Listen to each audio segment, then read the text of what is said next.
ওরা যদি সব বইলেই থাকে যে আমরা কিনে নিচ্ছি, হ্যাঁ আমরা কিনে নিচ্ছি, কারণ আমাদের টাকা আছে, ওদের টাকা নেই। ওরা হচ্ছে গরিব, আমরা হচ্ছে বড় লোক, এটাই। ফাইনালে ইনশাল্লাহ যাবো এবং কাপটা নিয়ে আসবো। অবশ্যই স্পেনকে চাই। অনেক অনেক অনেক বহুত হ্যাপি। এত খুশির কারণ কি?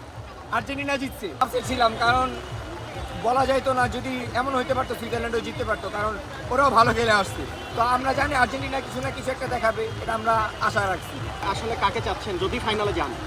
ফাইনালে ইনশাল্লাহ যাবো এবং কাপটা নিয়ে আসবো। অবশ্যই স্পেনকে চাই, কারণ স্পেন অনেক বছর ধরে আমাদের সাথে অনেক দিন ধরে দেখা হইতেছে ওদের সাথে।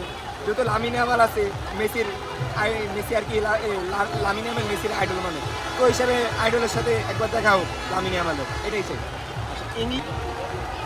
এটা বলা যায় না, কিন্তু আমাদের বিশ্বাস আছে আর্জেন্টিনা আমাদের ডিসঅ্যাপয়েন্ট করবে না এবং হতাশ স্মাইল বেবি ডায়াপার এর সুপার অ্যাবজর্পশন টেকনোলজি এখন দেয় 30% বেশি শোষণ ক্ষমতা। করবে না কখনো। আচ্ছা, একটু ব্রাজিল সমর্থকদের আমরা ওরা যদি সব বইলেই থাকে যে আমরা কিনে নিচ্ছি, হ্যাঁ আমরা কিনে নিচ্ছি, কারণ আমাদের টাকা আছে, ওদের টাকা নেই। ওরা হচ্ছে গরিব, আমরা হচ্ছে বড় লোক, এটাই। কত টাকা দিয়ে ফিফা কিনবে? এখন এগুলা যদি আপনাদের বলে দিতে হলে তো হবে না, কিছু কিছু জিনিস তো সিক্রেট থাকা দরকার। মানে ফিফা কিনে নিয়ে বিষয়টা আসলে কিভাবে দেখেন আসলে আপনি?